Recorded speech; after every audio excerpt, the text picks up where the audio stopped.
Hello बच्चों, कैसे हो आप सभी लोग। आशा करता हूँ आप सभी लोग बहुत अच्छे होंगे और आपकी स्टडी भी बहुत अच्छी चल रही होगी। और आज का आज आज का जो हमारा नया टॉपिक है वो chapter force and law of motion से रिलेटेड है। आज हम पढ़ेंगे न्यूटन्स थर्ड लॉ के बारे में। ठीक है, इससे पहला वाला जो हमारा लेक्चर था आप सभी लोगों को अब देखा होगा आप सभी लोगों ने कि हमारा जो इससे पहले वाला लेक्चर था हमारा न्यूटन का सेकंड लॉ। जो आज पढ़ेंगे हम न्यूटन का थर्ड लॉ। ठीक है बच्चों, चलो हम स्टार्ट करते हैं। आज का हमारा topic Newton's third law of motion. वो क्या कहता है उसके बारे में और उसकी इम्पोर्टेंस क्या क्या चीज़ें हैं, कहाँ कहाँ ये एप्लीकेबल है, वो सब चीज़ें हम आज पढ़ेंगे। चलो हम स्टार्ट करते हैं बच्चों। It state that to every action there is an equal and opposite reaction. ठीक है, इसका मतलब ये है कहीं भी हम फोर्स लगाएंगे। ठीक है, अगर हमने कहीं भी फोर्स लगाया, जैसे मैंने इस दीवार जैसे इस ब्लैक बोर्ड पे ऐसे फोर्स लगाया तो ये मुझे क्या करेगा, इक्वल रिएक्शन देगा।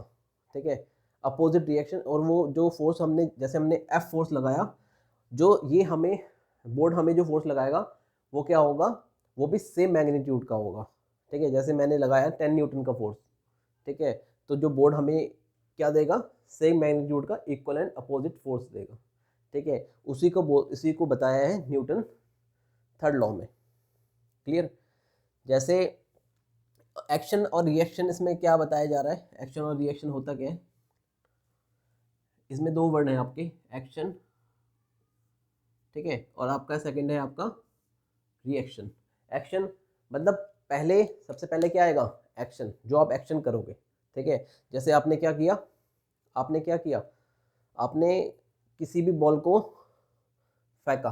ठीक है, आपने फोर्स लगाया, तो जैसे आपने इस दीवार पे फेंका तो वहाँ से जैसे हमने जो फोर्स लगाया, जैसे हमने एफ लगाया, तो उसी का अपोजिट हमें रिएक्शन मिलेगा, हमारे पास बॉल वापस आती है ना। तो ये इसी का एग्जांपल है हमारा, कि हमने जैसे एफ फोर्स से हमने इसको फेंका तो ये रिएक्ट होके हमारे पास रिएक्शन क्या आया, हमारे पास सेम फोर्स का आया बट इन अपोजिट डायरेक्शन। ये बताता है हमारा Newton's third law of motion. Clear बच्चों। और इसको हम और ये भी बोल सकते हैं, when one object exert a force on another object, when one object exert a force on another object, the second object instantaneously exert a force on the first object। ठीक है, ऐसा नहीं है कि अभी आपने फोर्स लगाया तो वो मतलब आपको 1 मिनट बाद मिलेगा, 2 मिनट बाद मिलेगा, ऐसा नहीं होता है। ठीक है, वो एकदम ही इंस्टेंट रिएक्शन देगा। ठीक है बच्चों, वो एकदम आपको क्या देगा, इंस्टेंट रिएक्शन देगा। जैसे आपने एक्शन लगाया उसी टाइम आपको रिएक्शन मिलेगा। ठीक है, तो उसको बोलेंगे instantly exert a force on the first object. जैसे ही आपने क्या लगाया, एक फोर्स लगाया किसी भी ऑब्जेक्ट में, तो वो आपको उसी टाइम मतलब इंस्टेंट रिएक्शन देगा आपको। क्लियर। अब जैसे एग्जाम्पल के लिए हम एग्जाम्पल की बात करेंगे इसमें। जैसे आप लोग क्या करते हो, जैसे आप लोगों ने किया होगा स्विमिंग, करा है। चलो सपोज करो आपने किया है स्विमिंग। ठीक है, तो सपोज स्विमिंग में क्या होता है, या आपने नहीं किया तो आपने देखा तो होगा। ठीक है ना। तो स्विमिंग में क्या होता है, हम हैंड को इस तरीके से फोर्स करते हैं, मतलब हम क्या लगा रहे हैं, हम पानी को पीछे फेंक रहे हैं। ठीक है, हम पानी को फोर्स लगा रहे हैं, पीछे फेंक रहे हैं। ठीक है, तो हमें क्या होगा, हमें मूवमेंट मिलेगा आगे को। ठीक है, जितना हम तेजी से करेंगे उतना ही, जितना हमारा तेजी का मतलब क्या होता है, तेजी का मतलब जितना हम ज़्यादा फोर्स लगाएंगे उतना ही हम आगे, हमारी स्पीड ज़्यादा होगी। ठीक है, जैसे आपने देखा होगा कि नेशनल रिकॉर्ड्स बनाते हैं कि हमारा क्या इंटरनेशनल है ना स्विमिंग का, जैसे ओलंपियाड आपने वो देखा होगा ओलंपिक्स में। ठीक है, स्विमिंग जो रहती है, तो वो क्या करते हैं कि जितना हम तेज़ी से पानी को पीछे फेंकेंगे उतना ही हमें फोर्स आगे को मिलेगा। ठीक है, ये भी एग्जांपल है हमारा न्यूटन का थर्ड लॉ। क्लियर बच्चों। अब हम बात करते हैं, नेक्स्ट एग्जांपल लेते हैं वॉकिंग। जैसे आप सभी लोग जैसे वॉकिंग करते हैं हम, तो वॉकिंग हम किस वजह से करते हैं, वो भी हमारा किसकी वजह से होता है, वो भी न्यूटन का थर्ड लॉ। जैसे ही हम हम क्या फोर्स लगाते हैं, पीछे को, जैसे हम वॉक करते हैं हम पीछे को फोर्स लगाते हैं इस तरीके से। ठीक है, जो हम पीछे को फोर्स लगाएंगे तो इसमें कौन सा हमारा फोर्स एक्ट कर रहा है, मस्कुलर फोर्स एक्ट कर रहा है। ठीक है, मस्कुलर फोर्स हमने क्या लगाया, बैक साइड, और हमें मूवमेंट मिला फॉरवर्ड डायरेक्शन, सेम फोर्स। जितना जैसे अभी हम वॉकिंग कर रहे हैं, ठीक है, सपोज करो आप रनिंग कर रहे हो, तो आप क्या कर रहे हो, फोर्स ज़्यादा लगा रहे हो। आप जितना फोर्स लगाओगे उतनी एनर्जी वेस्ट होती है ना, तो रनिंग में ज़्यादा वेस्ट होती है एज़ कम्पेयर टू वॉकिंग में, ठीक है। तो उसमें आपको रिएक्शन बहुत जल्दी मिलेगा, ठीक है। इट मीन्स जितना ज़्यादा फोर्स लगाओगे उतनी जल्दी आप भाग पाओगे due to Newton's third law of motion. अब बात आती है रनिंग, सिंपल। अगर आप स्प्रिंट मार रहे हो तो आपको उसमें और तेज फोर्स लगानी पड़ेगी बैकवर्ड डायरेक्शन में। तो जो फोर्स की हम बात कर रहे हैं वो कौन सी फोर्स है यहाँ पर हमारी, वो है हमारी कौन सी फोर्स है, वो है हमारी मस्कुलर फोर्स। आया बच्चों समझ में आपको, ये कौन सी फोर्स है, हमारी मस्कुलर फोर्स है, ठीक है। तो हम उसी की वजह से, इस न्यूटन थर्ड लॉ की वजह से ही हम क्या कर सकते हैं, वॉक करते हैं, रनिंग करते हैं या स्प्रिंट मार पाते हैं। उसमें कौन सा लॉ लगता है हमारा, सेम हमारा न्यूटन्स का थर्ड लॉ। यही हमारे न्यूटन सर ने बताया था कि to every action there is an equal and opposite reaction. कहीं भी हम फोर्स लगाएंगे तो हमें क्या मिलेगा, उसका जवाब मिलेगा, रिएक्शन मिलेगा। जवाब बोल सकते हो आप रिएक्शन को, ठीक है, उसका आंसर मिलेगा, इट मीन्स रिएक्शन मिल रहा है। क्लियर। तो वो है आपका, ये है आपका सेकंड एग्जांपल, ठीक है, वॉकिंग। अगर थर्ड एग्जांपल लेते हैं रॉकेट, जैसे रॉकेट का जो रॉकेट हमारा आपने देखा होगा, रॉकेट जब हम लॉन्च करते हैं, ठीक है, नासा ने जैसे लॉन्च किया होगा रॉकेट को कभी, तो वो किस बेसिस पे होता है, वो सेम बेसिस पे होता है न्यूटन का थर्ड लॉ, ठीक है। अभी जैसे आप मेरा थंबनेल भी देखोगे ना, तो उसमें मैंने एक रॉकेट की इमेज लगाई है, ठीक है। तो उसमें क्या होता है कि जैसे ही प्रेशर नीचे को आएगा, एक्शन होगा, वैसे ही रिएक्शन वो रॉकेट को ऊपर भेजेगा, ठीक है। तो उसमें भी हमारा सेम फोर्स लग रहा है। कौन सा फोर्स लगता है, हमारा कौन सा लॉ लगता है, हमारा कौन सा लॉ लगता है, न्यूटन्स का थर्ड लॉ बच्चों, ठीक है। न्यूटन का हमारा कौन सा लॉ लगता है, न्यूटन्स का थर्ड लॉ लगेगा इसमें भी आपका। क्लियर। तो हमारे इसमें ये तो हमारा अब जो फायरिंग, जैसे फायरिंग फ्रॉम द गन, अगर हम गन से फायरिंग करते हैं तो हमारी जो बुलेट होती है वो किस डायरेक्शन में जाएगी, बुलेट जो जाएगी हमारी इस डायरेक्शन में जाएगी, ठीक है। तो हमें इस डायरेक्शन में ना, जैसे हम, आपने देखा होगा कभी वीडियो में देखना, या फिर कभी आपने एनसीईआरटी की देखोगे ना नोटबुक, तो उसमें भी आपको मिलेगा कि जैसे बुलेट की जो डायरेक्शन रहेगी इस डायरेक्शन में, तो हमें क्या मिलेगा, जर्क मिलेगा हमारे सोल्जर पे, या फिर हम ऐसे करके फोर्स लगाएंगे ना तो हमें रिएक्शन मिलेगा अपोजिट। अब जैसे हमने क्या पकड़ा, जैसे यहाँ से हमने क्या गन पकड़ी है, तो हमने क्या किया, फोर्स लगाया, तो रिएक्शन जैसे ही बुलेट आगे जाएगी तो वही हमारा इक्वल एंड अपोजिट फोर्स मिलेगा। क्लियर। तो वो भी उसमें भी कौन सा लॉ लगता है, उसमें भी हमारा न्यूटन का थर्ड लॉ लगता है, तो Newton third law of motion. Clear बच्चों। तो ये है हमारे एग्जांपल्स ऑफ न्यूटन के थर्ड लॉ, ठीक है। आशा करता हूँ समझ में आ रहा होगा आप सभी लोगों को, ठीक है। तो अब ये कुछ इंपॉर्टेंट पॉइंट्स हैं जो रिलेटेड टू, मतलब इसका जो मेन पॉइंट्स है ना आपके, देखो ये सब लॉ तो आपको कोई भी बताएगा कि थर्ड लॉ होता है to every reaction there is an equal and opposite reaction, यही सब सुनने में मिलता है सबके। बट जो इसमें कौन कौन सी इसमें इंपॉर्टेंट प्रॉपर्टीज़ होती हैं, कौन कौन सी इंपॉर्टेंट पॉइंट्स हैं इसके, तो वो हम स्टडी करेंगे अभी, ठीक है। वो हम अभी मैं आपको समझाऊंगा, ठीक है। Two force are always equal in magnitude but opposite in direction. जो उसमें फोर्स लगती है वो क्या होती है, इक्वल होती है, जैसे मैंने आपको बताया था, ठीक है। जो फोर्स लगेगी, जैसे ये एफ है, आपने फोर्स लगाई तो उसका आपको रिएक्शन क्या मिलेगा, वो किसके बराबर होगी, माइनस एफ की। ये एक्शन होगा, ठीक है, ये एक्शन होगा, ये आपका रिएक्शन होगा। इसमें आप देख रहे होंगे ना कि अपोजिट डायरेक्शन जो साइन नेगेटिव साइन है ना, उसका मतलब होता है कि जो फोर्स लग रहा है, आपने जो फोर्स लगाया, अगर आपने इस डायरेक्शन में फोर्स लगाया तो आपको अपोजिट डायरेक्शन में क्या मिला, रिएक्शन मिला। तो वो हमने किससे इंडिकेट कराया हमने नेगेटिव साइन से, ठीक है। इसमें बस नेगेटिव साइन का ये मतलब है, देखो सेम मैग्नीट्यूड तो है, ये फोर्स एफ है, ये भी फोर्स है आपकी, ठीक है। तो इक्वल मैग्नीट्यूड है, समझ में आया मैग्नीट्यूड का मतलब, जैसे 10 न्यूटन का फोर्स लगाया तो आपको रिएक्शन भी आपको 10 न्यूटन का ही मिलेगा, ठीक है। तो इसमें तो आपका ये equal magnitude, but opposite in direction का मतलब होता है आपका, कैसे हम शो करेंगे उसका opposite in direction, with the help of negative sign. Clear, with the help of negative sign. तो ये हमारा फर्स्ट पॉइंट था, ठीक है। अब जो ये फोर्स होती है ना बेटा, ये जो फोर्स होती है हमारी क्या होती है, कोलिनियर होती है। कोलिनियर का मतलब होता है, कोलिनियर पॉइंट्स आपने 9th में पढ़ोगे या पढ़ लिया होगा कि all the points lie on the same directions, ठीक है। क्या होते हैं, all the points lie on the same direction. It means collinear की, हाँ कोलिनियर का मतलब है कि अगर आपको इस आपने फोर्स इस डायरेक्शन में लगाई है तो आपको इसी डायरेक्शन में वापस फोर्स मिलेगी, ठीक है, सेम डायरेक्शन में। ऐसे नहीं है आपने फोर्स यहाँ लगाई, रिएक्शन यहाँ आ रहा है, वो आपका न्यूटन का थर्ड लॉ नहीं है। क्लियर, ये इसमें मेन पॉइंट है आपका कि these force are collinear force. क्या होती है? These force are collinear force. Clear, it means, मैं दोबारा समझाता हूँ आपको। जैसे आपने सीसो देखा होगा, सीसो का जो गेम खेलते हैं ना बच्चे, कि एक जैसे हिंज होता है यहाँ पर, ठीक है, ये और ये ऐसे होता है, ठीक है, यहाँ पर बैठने का होता है, ठीक। तो इसमें क्या होता है कि ये फोर्स यहाँ से लगाई बच्चे ने तो ये ऊपर जाएगा, ठीक है।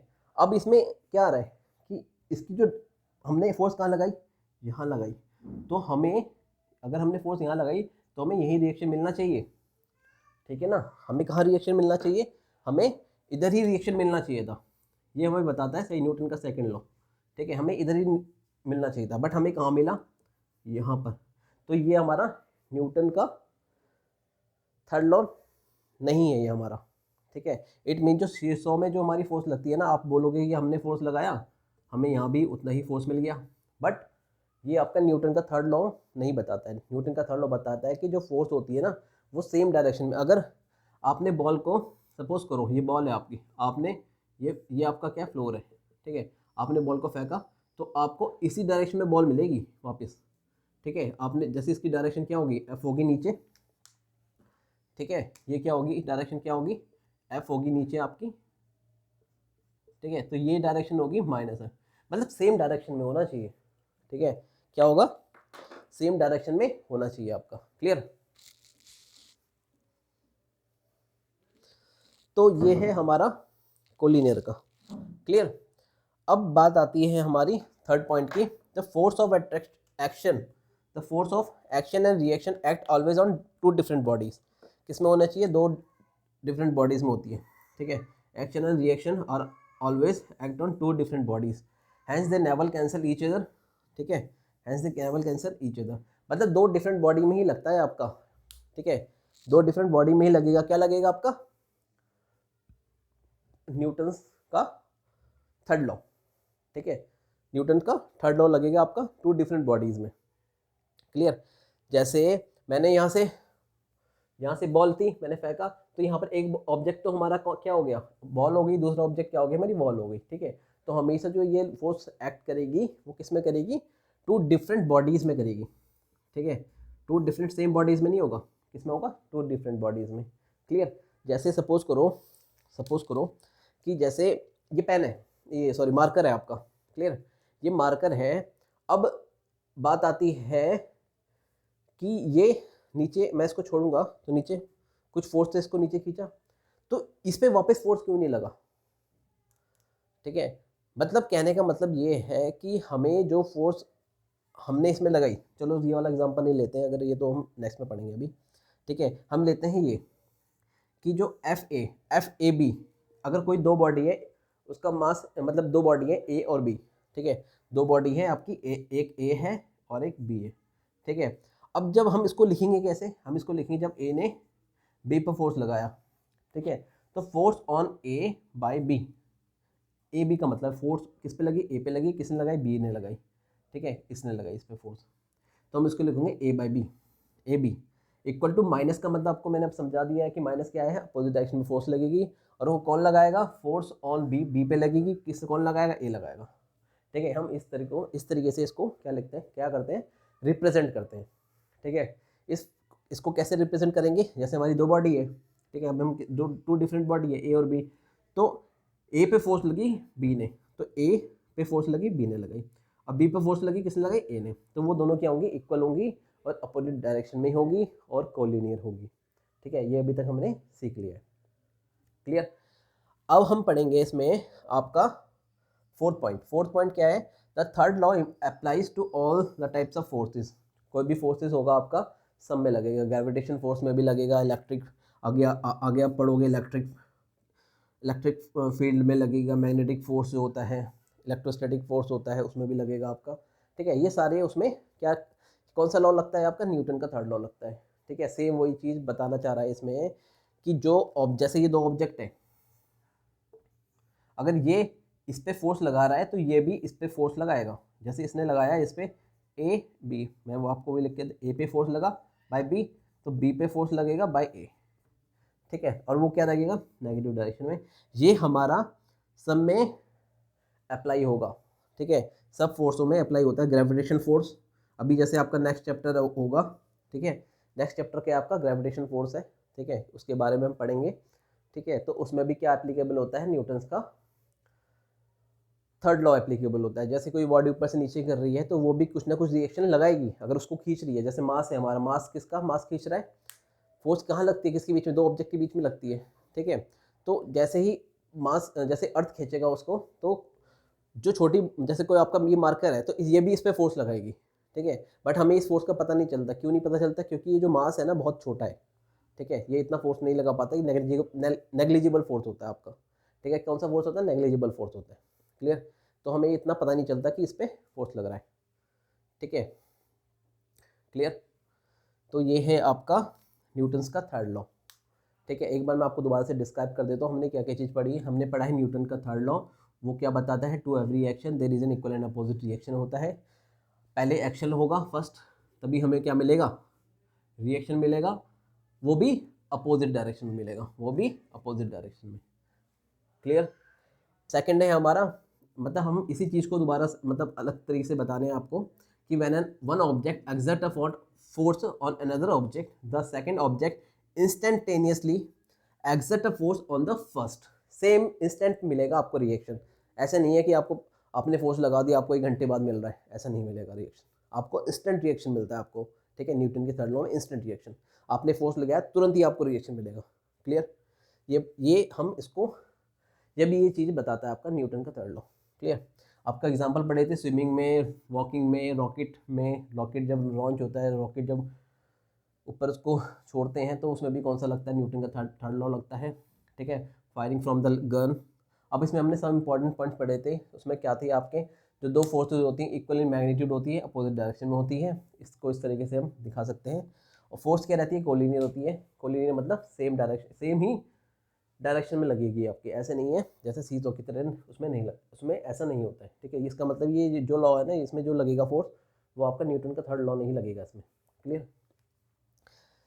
थर्ड है आपका, थर्ड बता रहा है आपका force of action and reaction act always on two different body होनी जरूरी है, एक बॉडी या फिर एक बॉडी में फोर्स नहीं लगेगा, ठीक है, दो बॉडी होनी बहुत ज़रूरी है, किसमें, न्यूटन के थर्ड लॉ जहाँ अप्लाई होगा, ठीक है, हेंस उसको कैंसिल नहीं कर पाती है, ठीक है। अगर मैं इसमें एक और पॉइंट था कि अगर इन दोनों का जो रिजल्टेंट होगा ना वो क्या होगा, रिजल्टेंट क्या होता है, रिजल्टेंट होता है दोनों को प्लस कर देंगे, एक है इस डायरेक्शन में एक है इस डायरेक्शन में, दोनों को सम कर देंगे तो क्या आएगा रिजल्टेंट, जीरो, हमारा क्या आएगा, जीरो, क्लियर। तो force on A by B equal to force on B by A, हम कैसे इसको बताएंगे कि ए पे जो फोर्स लग रही है आपकी, ए पे फोर्स लग रही है, किसने लगाई है, बी ने लगाई है, ये आपका बी है, ठीक है, बी ने लगाई है, हाँ बी पे लग रही है, किसने लगाई है, ए पे लगाई है, ठीक है। वो क्या रहती है, इक्वल मैग्नीट्यूड की होती है, अपोजिट डायरेक्शन में होती है, सिंपल, क्लियर। अब हमारा लास्ट जो ये लॉग होता है ना, ये ऑल टाइप ऑफ फोर्सेस पे लगता है, आपका हर जगह लगता है मैक्सिमम, ठीक है। किस किस पे लगता है, जैसे एग्जांपल है ग्रेविटेशनल फोर्स लगता है, इलेक्ट्रोस्टैटिक, इलेक्ट्रिक में आप पढ़ोगे जैसे इलेक्ट्रोस्टैटिक फोर्स पढ़ोगे, ठीक है, उसमें भी लगेगा आपका।